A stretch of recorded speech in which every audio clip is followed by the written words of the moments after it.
Olá, aqui é a Nusa Batemarque e hoje teremos a nossa segunda leitura do livro A Perfumista de Paris. Eu fiz ontem a primeira leitura numa live no Instagram e foi muito gostoso. Eu sinto falta. Sentia não, eu percebi ontem que eu sentia e a expressão do tempo e eu sinto falta dessas nossas leituras interativas em que eu escuto vocês na hora. Gente, é muito bom isso, muito bom. Só que meu problema é a minha rotina louca. Hoje mesmo são agora 11 da manhã, 11h10 da manhã. Eu tive um tempinho, falei, não, deixa eu pegar a próxima hora para fazer a leitura do podcast. Então, porque eu tenho um compromisso, acho que 1 hora, depois tem um outro, acho que às 3h30, 4 horas. Então, assim, é tudo meio doido, sabe? Então, eu tenho 1 horinha, eu corro para fazer a nossa leitura. Então, ter o compromisso de estar disponível a determinada hora certinha é mais complicado para mim. Mas ontem eu consegui me virar e fazer isso. O que eu quero muito conseguir é pelo menos a primeira e a última leitura, sabe? Que a gente possa fazer juntos, que eu acho isso muito legal. E não preocupa, para quem, como ontem, não conseguiu acompanhar, ou começou a acompanhar e teve que sair, não preocupa, porque eu sempre vou compartilhar o vídeo nas plataformas, porque eu sei que não sou apenas eu que tenho uma rotina louca, vocês também. E, para variar, eu vou agora ler para vocês os comentários que vocês deixaram. Vou primeiro, pela primeira vez a gente vai fazer isso, né? Vou ler os comentários do Instagram, o que vocês deixaram no Instagram. Eu tô meio confusa ainda onde está a câmera, porque eu tô lendo com o microfone. E para ler com o microfone, eu tive que mudar de posição o meu tablet, né? O iPad, onde eu faço a leitura. Então, toda hora, antes a câmera ficava em cima. E agora fica do lado esquerdo. Então, toda hora, então vocês vão ver de vez em quando meu olho meio perdido aqui, mas rapidinho eu me acostumo. Bom, vamos lá, os comentários de vocês da leitura de ontem, tá? A Deia, Nusa, muito empolgada com essa leitura. Que fortes emoções nos esperam. Um abraço, Nusa. Que bom te ver tão bem. Felicidades. Gente, eu tô bem. E eu separei, né? Eu acho que muita gente já imaginava isso ou eu realmente falei direto o que tinha acontecido. E para quem já passou por isso, e eu tô há 9 anos, quase 9 anos com essa pessoa, estava, né? É muito dolorido o início, mas eu tô bem, eu tô em paz. Eu vi que foi uma decisão coerente com o que estava acontecendo nos últimos tempos. Mas estou muito bem. E eu tenho que agradecer demais a vocês. Sério, eu estava falando isso com a minha irmã agora, que é minha sócia aqui no escritório, né? Eu virei e falei assim, Lela, eu não sei o que eu teria feito sem esses meus amigos tão queridos. Vocês não têm ideia. Eu acho que vocês não têm ideia do quanto eu sou grata e do que vocês fizeram com todo esse carinho. Foram tantas mensagens carinhosas, as pessoas não usam. Eu não sei o que está acontecendo com você, mas olha, você é luz, você merece tudo de melhor. Foram tantas, tantas, tantas mensagens carinhosas que, gente, não tinha como ficar mal. Não tinha. Passou. Vamos lá. Carol Belardino. Então, obrigada para vocês de coração. A Carol Belardino. Que bom voltar a ler junto com vocês. Os 2 primeiros livros foram ótimos. O segundo ainda melhor que o primeiro. Cara, o segundo foi ainda melhor que o primeiro. Concordo, foi surreal para mim, surreal. Estou com uma expectativa gigante com este. Algo me diz que não vou me decepcionar. Eu também estou com o mesmo sentimento. E é engraçado porque a gente leu, né, os comentários na leitura de ontem das autoras, de outras autoras que deram o depoimento sobre esse livro. E todo mundo, é o melhor, é o melhor, é o melhor. A Sol, amei o primeiro capítulo ao vivo. A Aninha, a Ana Paula, este livro me parece que vai ser um pouco triste. Eu até respondi para ela lá no Insta. Eu acho que ele vai ser um livro com emoções muito fortes, porque vai mexer com muita coisa, né? Onde vai se resolver tudo. E essa história do Nick, do filho biológico dela, pelo que a gente viu nessa primeira leitura, ele tá bem. Ele tá bem. É uma coisa muito mal resolvida para ela. Eu não imaginava. Eu achei que tivesse bem resolvido para ela, mas não foi o caso. Aninha, a Ana Lu, preciso ler o segundo. Precisa, maravilhoso. Provavelmente você não está ouvindo isso agora, você só vai escutar quando você terminar de ler o segundo, mas você vai me agradecer quando você chegar nesse momento aqui. Adri, não consegui assistir, só dei uma espiada no caminho de volta ao trabalho, mas preciso ler os 2 primeiros ainda. A Edna, os 2 primeiros são maravilhosos. Ansiosa com esse.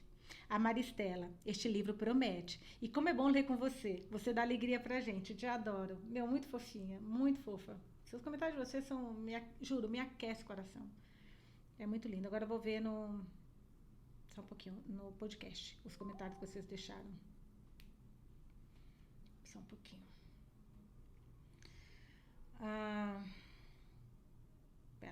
Adriana Condo, o livro promete ser maravilhoso, expectativa enorme.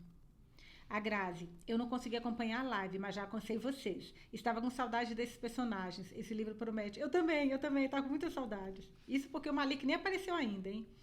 A Samela, não sabia que ia ser live, mas adorei a ideia. Por essa leitura, o livro vai ser bom. Beijos. A Cristiane Barros, não consegui participar da leitura ao vivo, mas já me atualizei e achei o livro maravilhoso. Como sempre, a Alcachorro conquista o leitor logo no início. PS, Mulheres Sem Nome é muito bom. Porque eu comentei ontem com vocês que eu queria muito... Uma das autoras que falou sobre esse livro, né? Ela foi a autora do Mulheres Sem Nome. Bom, gente, vamos então para a nossa segunda leitura do livro O Perfumista de Paris. Deixa eu colocar mais para cá o microfone para não me atrapalhar. Eu com esse microfone, eu estou me situando aqui ainda, juro por Deus. Depois me falem se está valendo a pena, se melhorou mesmo. Dizem que esse microfone é muito bom, juro por Deus. Tomara que seja mesmo. Me falem se vocês sentiram diferença, por favor. Vamos lá, então. Eu tive que parar ontem na página 30, porque, como eu falei com vocês, os capítulos são muito longos. Ai, gente, eu tenho um problema com um capítulo muito longo. Eu não sei por que os escritores fazem isso. Por que eles não, pelo amor de Deus, não fazem? Fica, ao invés de dar um parágrafo entre um e outro, coloca um capítulo. Acho que fica mais fluida a leitura. Mas vamos lá. Tô tomando bode desse Pierre. Vamos ver se esse Pierre vai melhorar, o marido da nossa Radar. Ô, menina com dedo podre, hein? Pelo amor de Deus. Mas tomara que ele melhore. Em minha estação de trabalho, seleciono os frascos de que preciso para amenizar a intensidade do vetiver. Gente, se eu estiver falando errado, vocês me falam, por favor? Vetiver. Ou vetiver. Não sei o que é isso. Um aroma tão conhecido para mim quanto minha própria pele. Na Índia, Gigi e eu nos refrescávamos com leques umedecidos, olha que legal, feitos de Kus, K-H-U-S. Não é palavrão, tá, gente? Kus. Vou falar Kus, para poder não ficar a tradução no Brasil aqui como se lê. A palavra hindi para capim vetiver, durante o calor escaldante dos verões de Jaipur. As damas da sociedade, cujas mãos Gigi decorava com rena, contratavam criados para borrifar água continuadamente em grandes telas de Kus sobre portas e janelas. Olha que ideias boas, nossa senhora. Não contratar criado, né? Mas essa história de borrifar água. Que liberavam a fragrância amadeirada e fresca do vetiver nos aposentos. Lembro quando Antoine, meu primeiro padrão em Paris, me disse que a primeira fragrância feminina a usar vetiver foi a Chanel número 5, em 1921, e os indianos usam e exportam o capim aromático para o mundo há milhares de anos. Eu nunca soube do Michael ter questionado uma das fórmulas de Teofine. Talvez ele só faça isso em particular. Mas sinto que, se uma assistente pretende contestar o trabalho da sua mestre perfumista, ela precisa ser capaz de fundamentar suas alegações. Misturo a fórmula de novo, desta vez reduzindo o vetiver e adicionando uma pitadinha de baunilha. Registro minhas medições, sigo o mesmo processo com algumas outras combinações de aromas que simulam o cheiro amadeirado. Experimento musgo de carvalho, depois líquen. Retiro completamente o óleo de vetiver. Uma hora eu vou acertar essa palavra, tenho paciência. Vai indo uma hora eu falo essa palavra, pelo visto ela vai ser bem... Eu vou até colocar depois no Google como é que fala essa palavra. 4 horas passam voando. Esfrego os olhos. Dou uma olhada para a mesa de Celeste pela janela do laboratório. A máquina de escrever está coberta, ela já foi embora. Mal percebi quando o Ferdi saiu. Michael murmurou bonsoir quando passou pela minha mesa no caminho para a porta.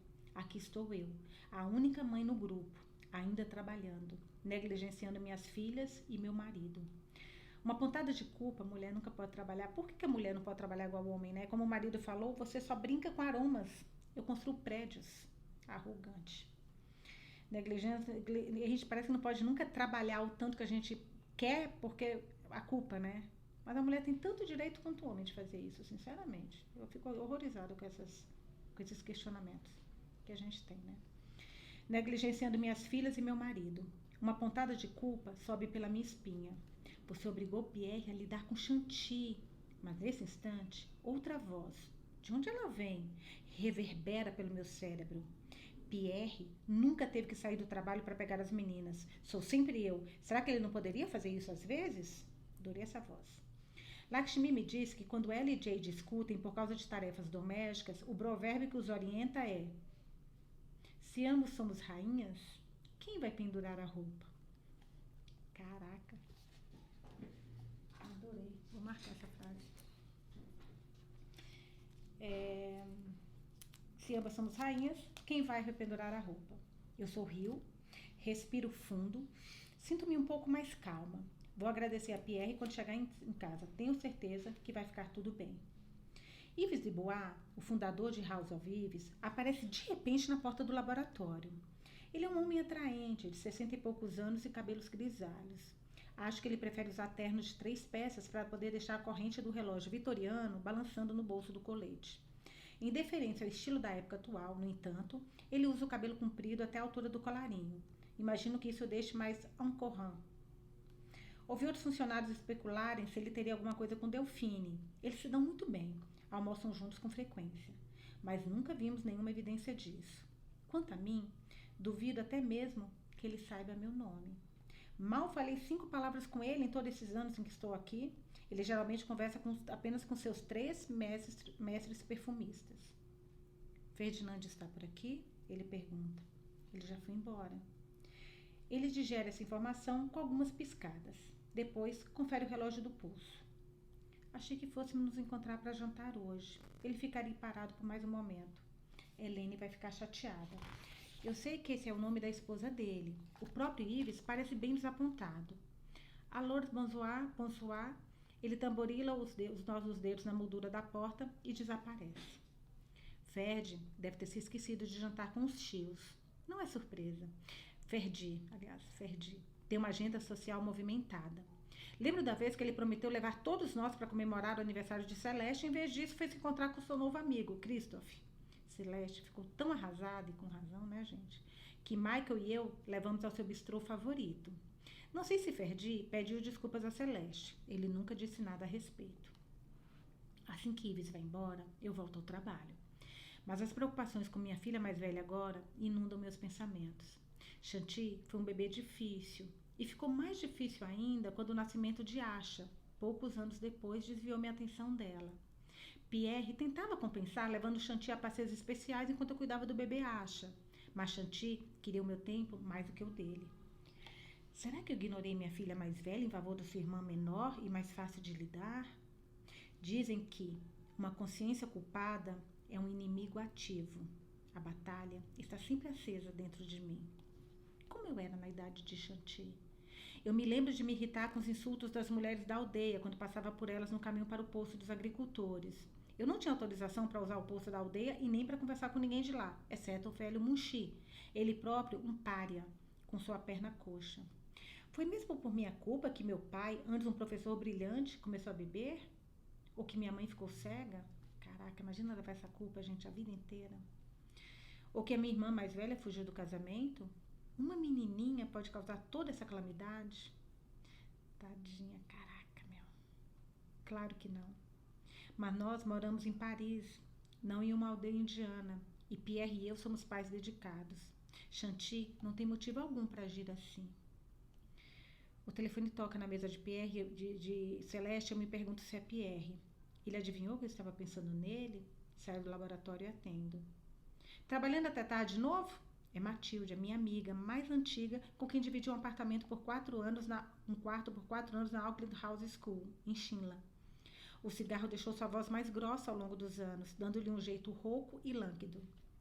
Não, estou tomando vinho e comendo ostras, respondo. É encantador. Larraine me convidou para jantar com sua família, então imaginei que você ainda estivesse no trabalho. Perdão. Matilde chama a mãe de Pierre, Florence de Larraine, porque todos os pedidos que saem da boca de minha sogra parecem uma ordem da rainha.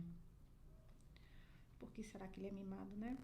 Já fizemos piadas sobre as tentativas indisfarçadas de Florence de empurrar Pierre para Matilde quando não estou por perto.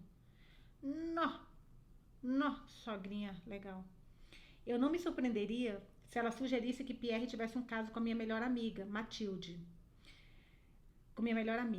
Matilde é Catherine Deneuve, de franja loira, e aquele espaço entre os 2 dentes da frente só parece torná-la mais atraente para os homens. exceto pelos cigarros incessantes, minha Saaz a adora. Saaz é sogra, né? Eu me pergunto se seria porque Matilde não trabalha fora de casa, como eu. Mas o fato é que ela não precisa. Matilde tem uma herança, o que Florence nunca leva em conta. Em vez disso, quando Matilde está em nosso apartamento, Florence pergunta para ela onde está a espátula ou se as meninas estão fazendo exercício suficiente no fim de semana. Como se Matilde fosse a esposa de Pierre, não eu. Desconfio que ela faça isso de propósito para me irritar. Você desconfia? A gente conta para ela, gente? Desconfia? Óbvio que a mulher faz isso. Vaca. Florence está cozinhando no meu apartamento, pergunto. Florence está cozinhando no meu apartamento? Pergunto. Exato. Escuto Matilde exalar uma nuvem de fumaça de cigarro. Zut. Em vez de buscar a Chanty e Acha na escola, Pierre deve ter jogado a tarefa para a mãe, a única parente que temos aqui em Paris. Pierre é filho único. Seu pai, Felipe, largou a família quando Pierre tinha 8 anos. Meu marido acha que Felipe mora na Espanha agora, mas não tem certeza. Florence é católica convicta. Ela nunca aceitou um divórcio. No ano passado, quando Delphine passou a exigir mais do meu tempo, tivemos ocasionalmente que contar com Florence para ajudar com as meninas. Algo que eu não gosto de fazer. Ela é rápida para disparar farpas disfarçadas com o objetivo de me fazer sentir que sou uma mãe ruim por trabalhar fora. Às vezes me pergunto se a resistência de Pierre ao meu trabalho não é incitada pelas ideias de Florence do que as mulheres devem e não devem fazer para ter bons modos sociais. Relaxa o pescoço e solta um suspiro. Obrigada pelo aviso, Chérie. Você vai jantar lá então? Não, tenho compromisso. Quase sinto o tabaco do seu cigarro tigra pelo telefone quando ela inala. Vou me encontrar com Jean-Luc às 8 horas no La Petite Chaise. Eu rio. Matilde tem uma fila de pretendentes que deixaria Cleópatra no chinelo. Toda vez que almoçamos juntas, ela me diverte com a história dos homens que não correspondem às suas expectativas. Mas acho que esse pode ser o mesmo de Jean-Luc com quem ela vem saindo há 3 meses. Um tempo considerável para ela. E a sua mãe? Quem vai ficar com ela esta noite? Pergunta minha amiga. Alguns anos atrás, Matilde recebeu um telefonema de uma mulher uns quarteirões abaixo do seu prédio, avisando que a sua mãe, Agnes, estava procurando a filha, mas não conseguia encontrar o endereço. Lembrar o endereço. Aquilo era estranho, porque a mãe vinha constantemente visitá-la sem avisar. Uma vez ela entrou sem bater no quarto onde Matilde estava entretendo um homem, na cama. Matilde ficou sem saber onde enfiar a cara, mas a mãe disse apenas, como se nada houvesse, que seu caviar havia acabado. Será que Matilde tinha um pouco para emprestar? Várias visitas ao médico levaram ao diagnóstico de que Agnes estava começando a perder a memória. Ficou evidente que Matilde precisaria trazer a mãe para morar com ela. Agora, Matilde só se encontra com homens no apartamento deles ou em hotéis e contrata uma enfermeira para sua mãe por 2 noites por semana. Basira já está aqui. Ela é a favorita da mamã. Eles vão ler Les Chadocs juntos. Elas vão ver Les Chadocs juntas. Deve ser algum espetáculo, né? Aqui embaixo está falando. O desenho animado? Mamã adora. Opa, é ele. Tenho que me vestir. Ela deve ter acabado de reparar na hora. Lá vem eu com outra palavra francesa. A tour le roux, ma petite poutie. Ela desliga. O apelido de Matilde para mim, desde o dia que nos conhecemos na escola interna, é Pulguinha. Então, ma petite poutie, pulga. Matilde foi a razão de eu ter conhecido Pierre. No nosso último ano na Auckland, muitas vezes deixávamos de lado a tradição dominical da escola de escrever cartas para a família e caminhávamos até o cemitério das freiras católicas, no Bosque de Cedros. Não tínhamos necessidade de escrever para a família. Lakshmi e Jay moravam a poucos quilômetros dali e eu os via com frequência. A mãe de Matilde estava sempre seguindo um guru diferente para Varanasi, o Coque Berra ou Kerala. Por isso, nunca tinha endereço fixo. Em um domingo, estávamos sentadas de pernas cruzadas na frente de um túmulo que Matilde tinha escolhido, fumando os galoás que seus primos lhes enviavam pelo correio. O cheiro de musgo, de terra fresca, de lápides antigas era reconfortante. Não, eu não ia achar isso nada reconfortante. Salamandras nos espiavam de trás das pedras antes de escapar pelo chão. Uma perniz solidária gritava entre os grilos escondidos no mato. Solenemente, Matilde fez o sinal da cruz e começou. Irmã Marie, nós lhe agradecemos por seu serviço e fumamos este cigarro em sua honra. Você, que talvez nunca tenha provado tabaco em seus próprios lábios, adoraria a onda de prazer que vem com a primeira tragada. Talvez você tenha tomado uns goles de vinho do cálice de domingo, mas teve a gentileza de deixar para os outros fiéis. Você foi rígida com seus pupilos, mas rezava por eles em seu tempo livre.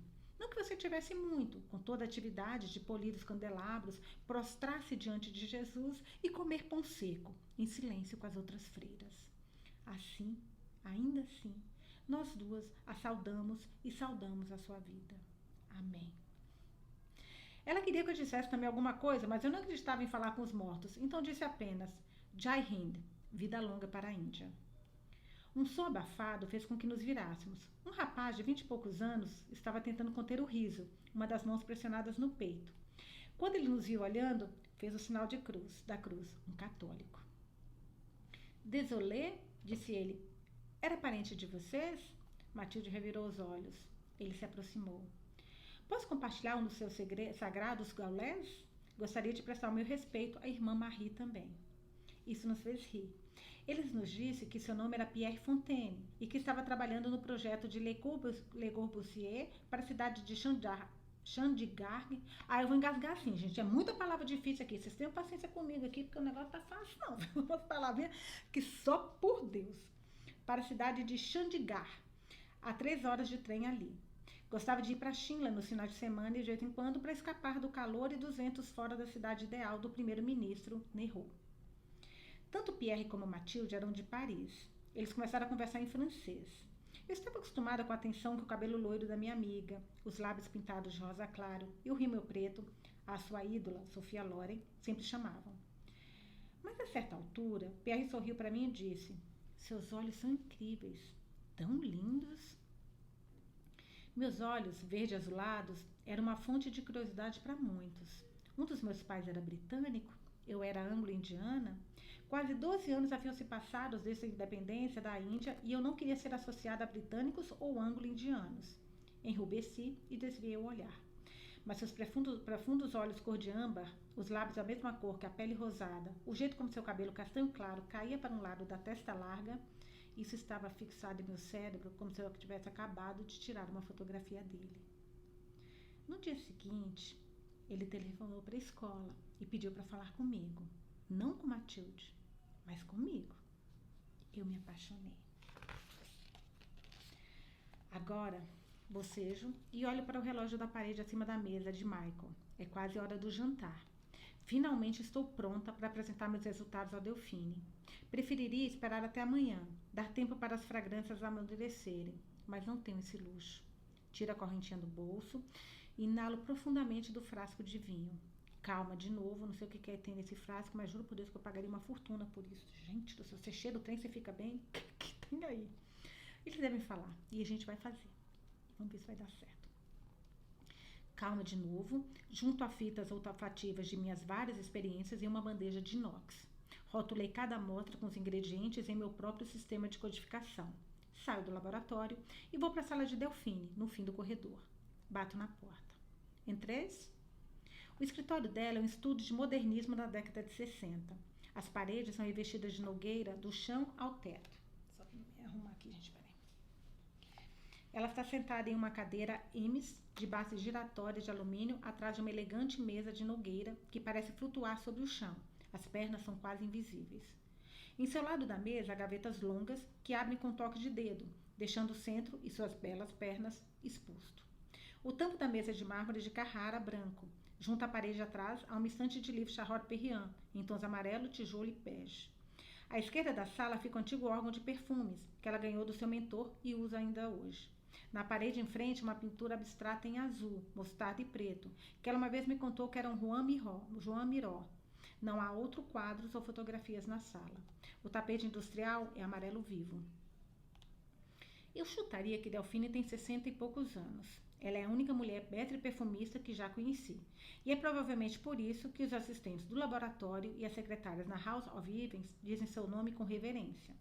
Ela levanta brevemente os olhos e me vê. Bate as cinzas do seu gitane no grande cinzeiro triangular e termina uma carta que estava escrevendo à mão.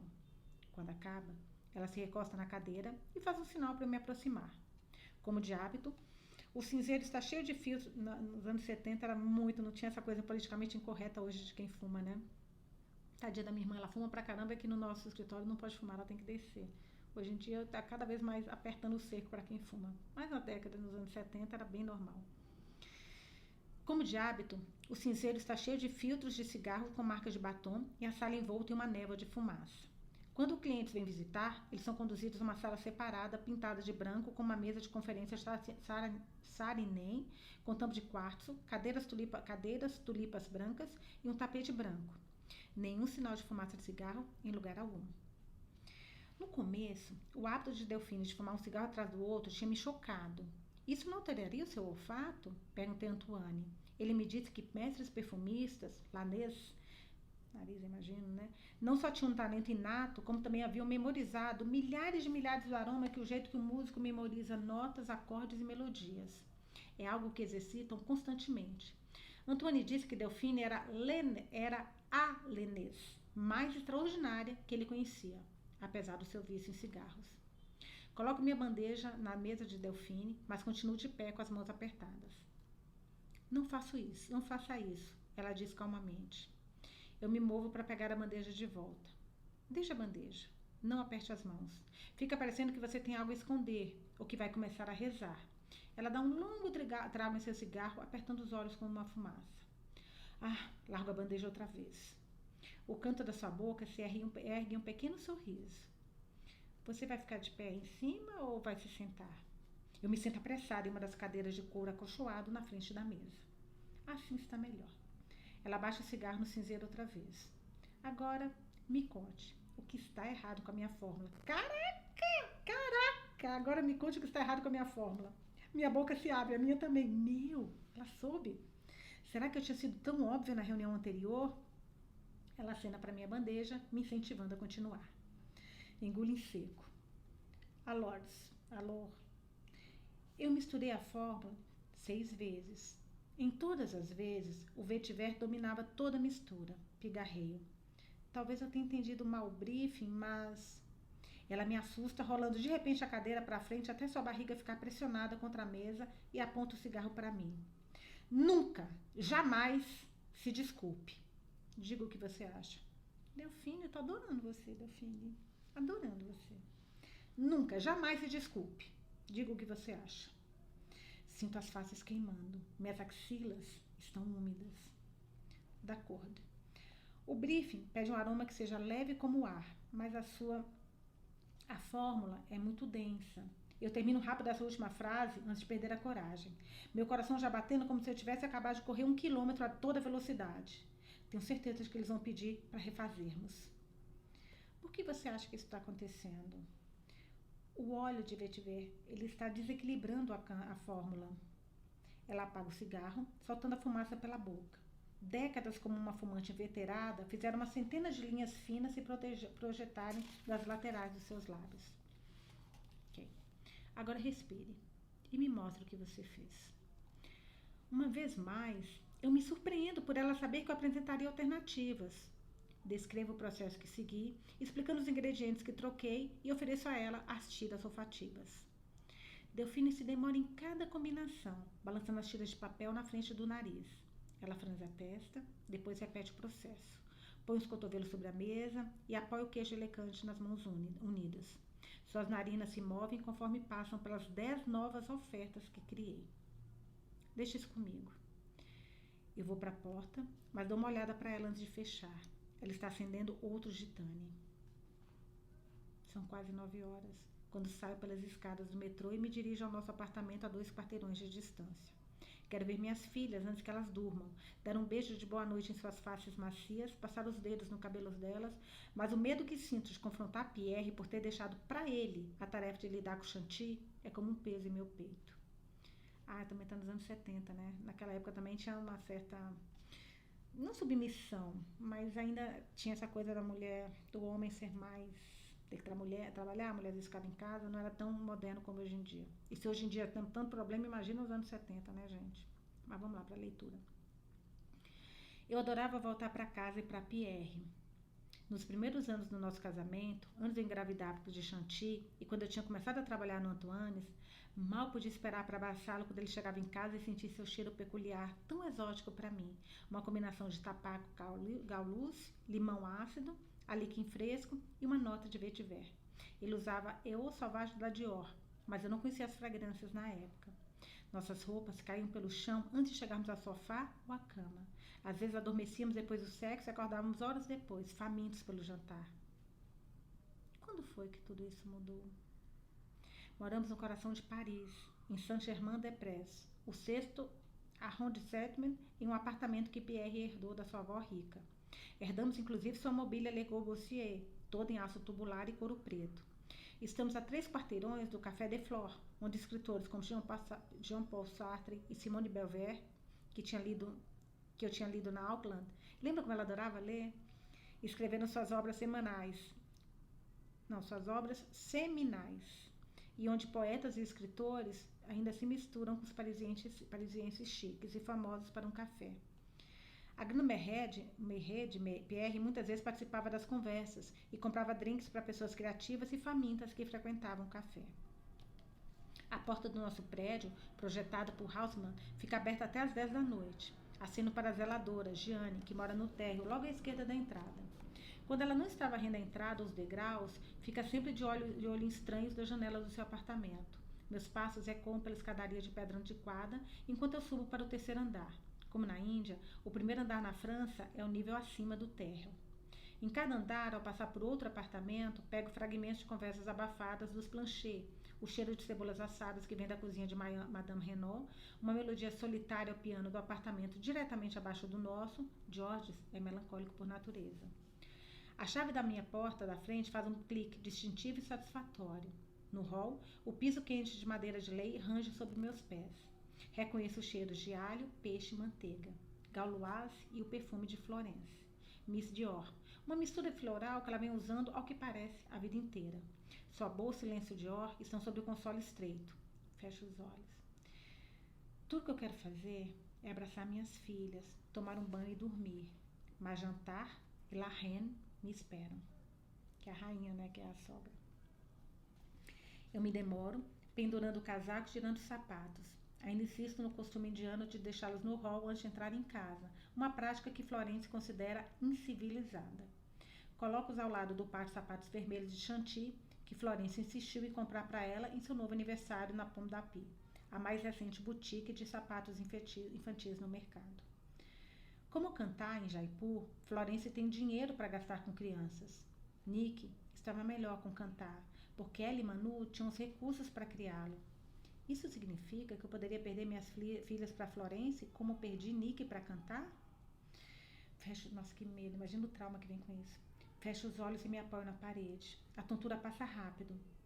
Nosso apartamento é grande para os padrões de Paris, cerca de 80 metros quadrados, com pé direito alto e janelas da parede inteira que o inundam de luz durante o dia e o fazem parecer maior. É grande para os meus padrões também, tendo crescido em uma casinha de menos de 10 metros quadrados em uma aldeia minúscula na Índia, antes de dividir o alojamento apertado com Lakshmi, em Jaipur.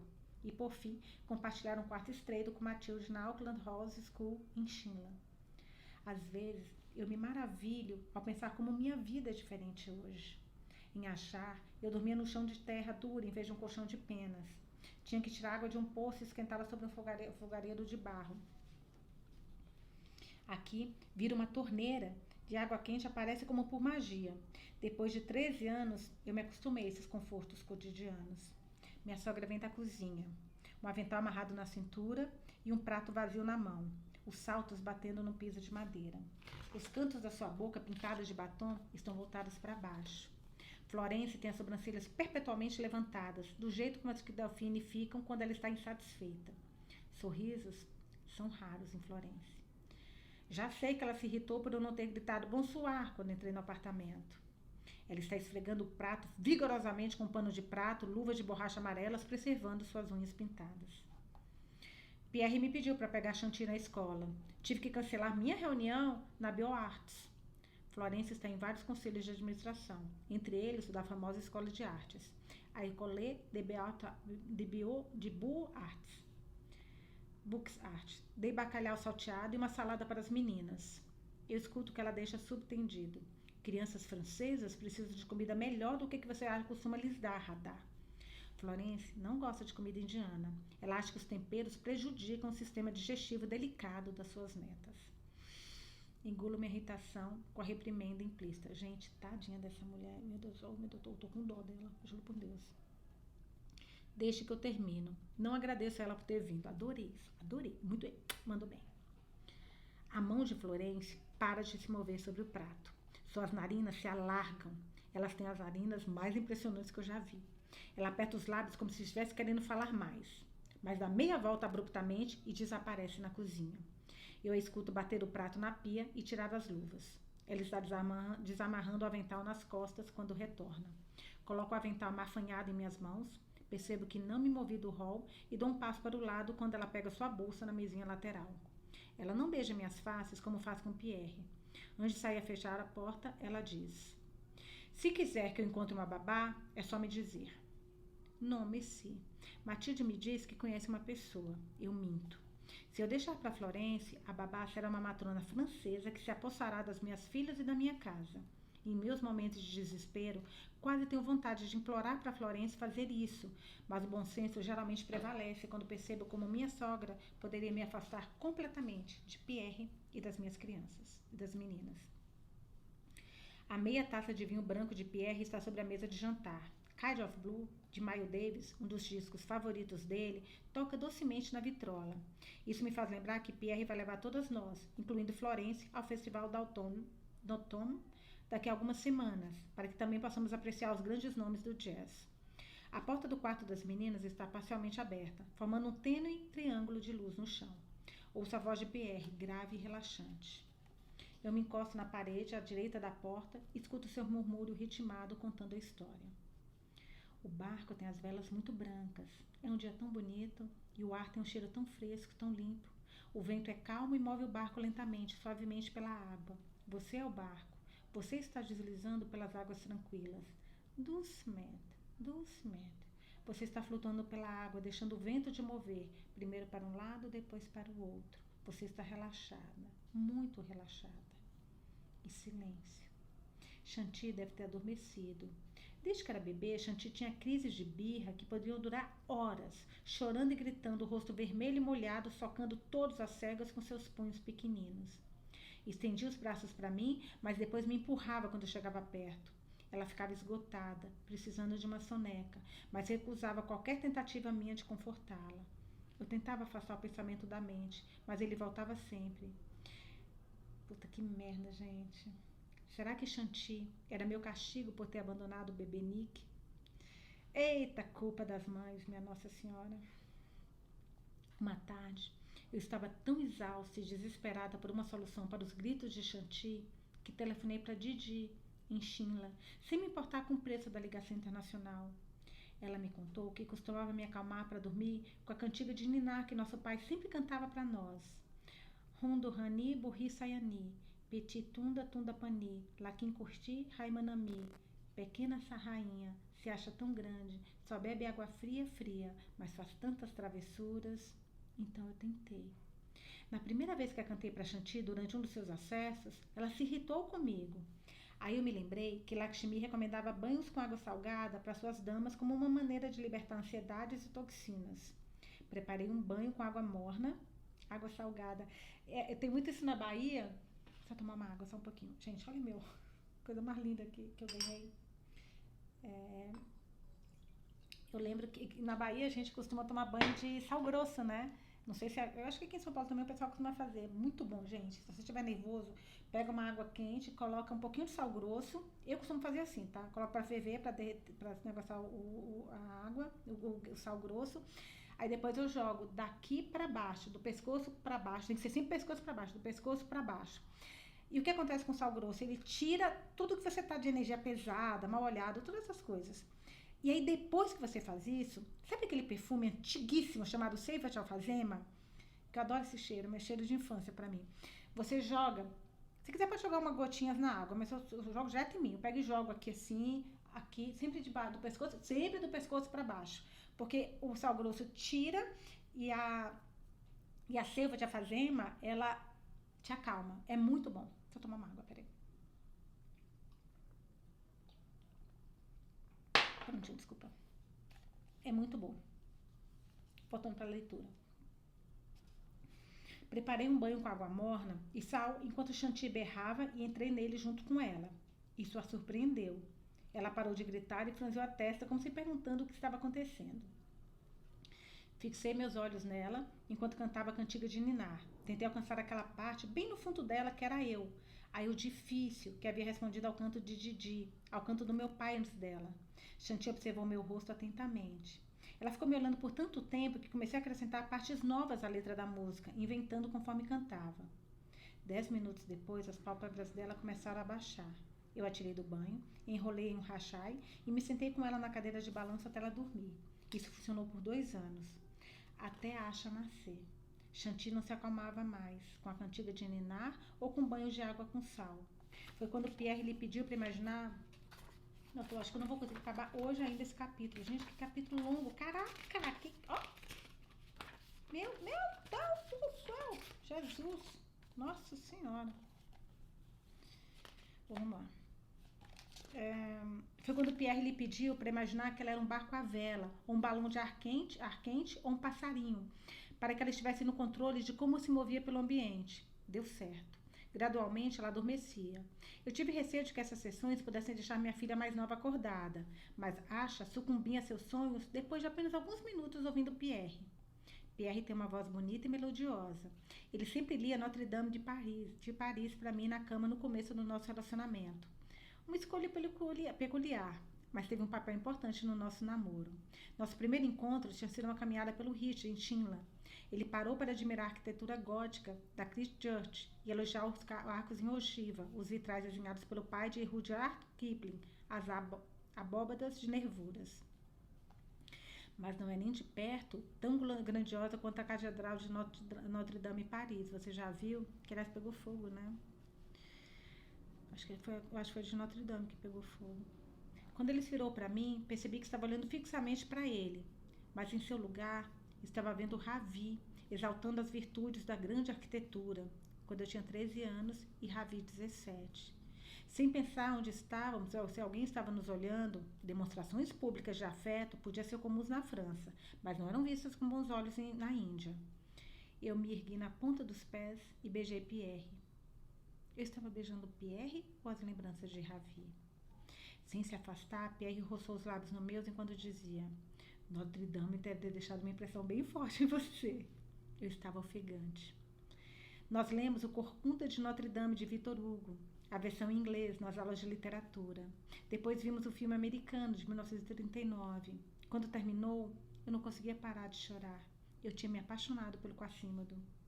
Pierre me beijou com mais força. Eu não queria que ele parasse. 5 meses depois, quando voltou a Chinla, Pierre me pediu em casamento.